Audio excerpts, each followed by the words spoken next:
নমস্কার, সুখদেব মাই চ্যানেলে সবাইকে সুস্বাগতম। যে আপনাদেরকে বলছিলাম যে আমার কাকিমা এবং কাকা রয়েছে, তো ইনি হচ্ছেন আমার কাকিমা।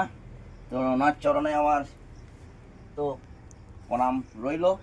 তো বর্তমানে আমি যে জায়গার মানুষ এখন রয়েছি, আমি ঝাড়গ্রামে। তো আজ আমি বিগত দিন থেকে চেষ্টা করেছি যে আজ যাব কাল যাব, তো আমার সময় হয়ে উঠতে পারেনি। এই যে আমার ভাই, কাকার ছেলের ভাই, তো আজ আমি খুবই গর্বিত যে আমি এখানে এসে পৌঁছাতে পেরেছি। যাই হোক, আমার এখানে জন্মস্থান না হলো, আমার এখানে বাবা থাকতেন, উনি এখন নেই।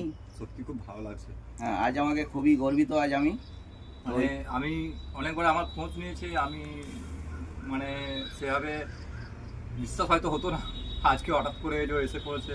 আমি এত খুশি, আমি তো বলছি যে না আরেকবার এসেছিল, আরেকবার এসেছিল অনেকদিন তো আজকে থেকে যাও আজকে। আজ ভাই থাকলে তো হবে না। ঠিক আছে, আচ্ছা, ঠিক আছে। বৌমা এনেছে সব